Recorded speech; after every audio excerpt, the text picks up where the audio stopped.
जय श्री कृष्ण दोस्तों, आप सभी का स्वागत है आपके चैनल डिवाइन भक्ति में। अतः 5वां अध्याय अर्जुन आवाज।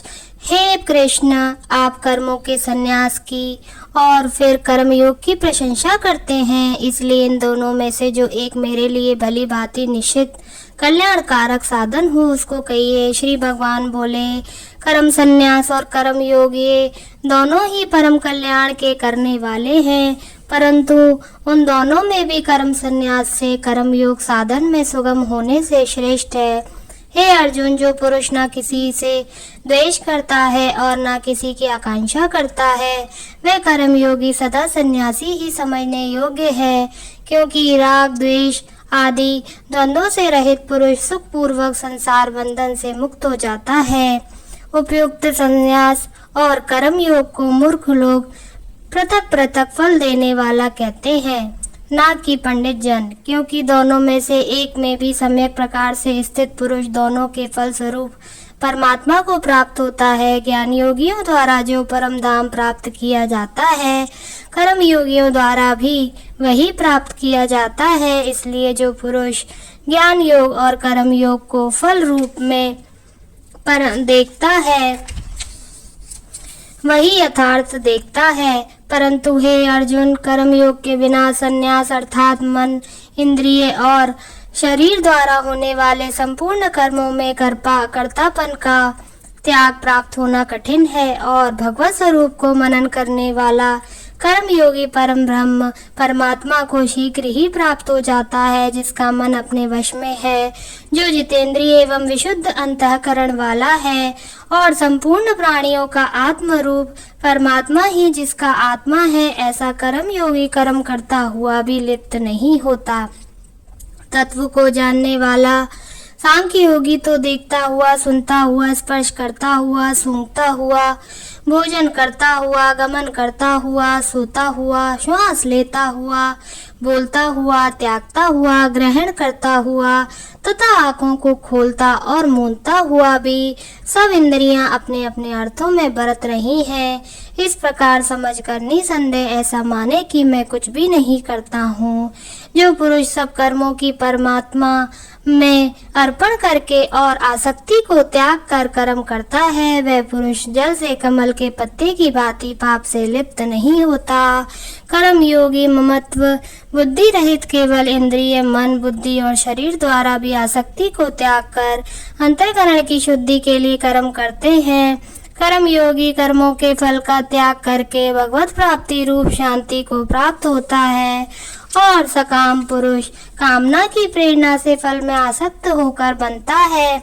अंतःकरण जिसके वश में है, सांख्य योग का आचरण करने वाला पुरुष न करता हुआ और न करवाता हुआ ही नवद्वारों वाले शरीर रूप घर में सब कर्मों को मन से त्याग कर आनंद पूर्वक सच्चिदानंद परमात्मा स्वरूप में स्थित रहता है। परमेश्वर मनुष्य के न तो कर्तापन की, न कर्मों की, न कर्म फल के संयोग की ही रचना करते हैं, किंतु स्वभाव ही बरत रहा है। सर्वव्यापी परमेश्वर भी न किसी के पाप कर्म को और न किसी के शुभ कर्म को ही ग्रहण करता है, किंतु अज्ञान के द्वारा ढका हुआ ज्ञान है, इसी से सब अज्ञानी मनुष्य मोहित हो रहे हैं। परंतु जिनका वह अज्ञान परमात्मा तत्व ज्ञान द्वारा नष्ट कर दिया गया है, उनका वह ज्ञान सूर्य के सदृश उस सच्चिदानंद परमात्मा की प्रकाशित कर देता है।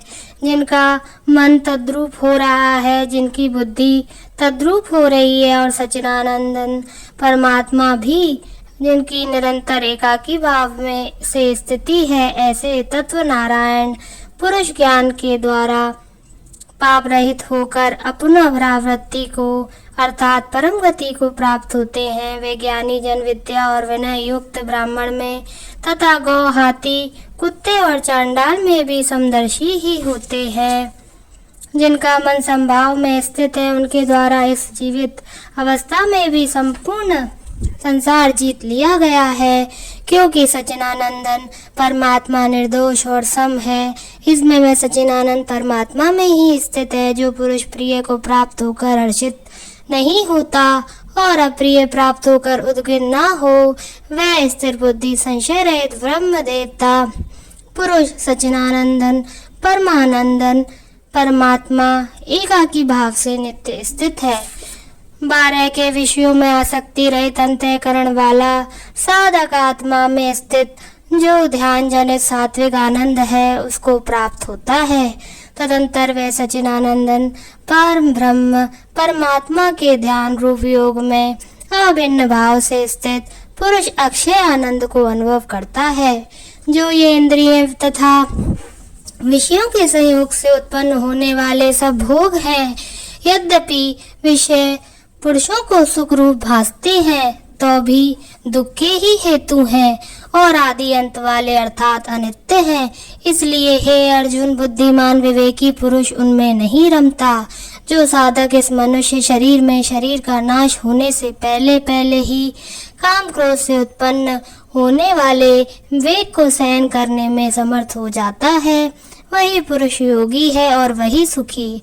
जो पुरुष अंतरात्मा में ही सुख वाला है, आत्मा में ही रमण करने वाला है तथा जो आत्मा में ही ज्ञान वाला है, वह सच्चिदानंद पर ब्रह्म परमात्मा के साथ एकाकी भाव को प्राप्त सांख्य योगी शांत ब्रह्म को प्राप्त होता है। जिनके सब पाप नष्ट हो गए हैं, जिनके सब संशय ज्ञान के द्वारा निवृत्त हो गए हैं, जो संपूर्ण प्राणियों के हित में रत है और जिनका जीता हुआ मन निश्चय भाव से परमात्मा में स्थित है, वे ब्रह्म देवता पुरुष शांत ब्रह्म को प्राप्त होते हैं। काम क्रोध से रहित जीते हुए चित्त वाले पार ब्रह्म परमात्मा का साक्षात्कार किए हुए ज्ञानी पुरुषों के लिए सब ओर से शांत पर ब्रह्म परमात्मा ही परिपूर्ण है। बाहर के विषय भोगों को न चिंतन करता हुआ बाहर ही निकाल कर और नेत्रों की दृष्टि को प्रकृति के बीच में स्थित करके तथा नासिका में विचरने वाले प्राण और अपान वायु को सम करके जिसकी इंद्रियां मन और बुद्धि जीती हुई हैं, ऐसा जो मोक्ष परायण मुनि इच्छा भय और क्रोध से रहित हो गया है, वह सदा मुक्त ही है। मेरा भक्त मुझको सब यज्ञ और तपों को भोगने वाला संपूर्ण लोकों के ईश्वरों को भी ईश्वर तथा संपूर्ण भूत प्राणियों का स्वाद अर्थात स्वार्थ रहित दयालु और प्रेमी ऐसा तत्व से जानकर शांति को प्राप्त होता है। ओम तत्सत् श्रीमद् भगवद गीता सुपनिषत्सु ब्रह्म विद्यायां योग शास्त्रे श्री कृष्ण अर्जुन संवादे कर्म संन्यास योगो नाम पंचम अध्याय। श्री कृष्ण गोविंद हरे मुरारे हे नाथ नारायण वासुदेवा। जय श्री कृष्ण।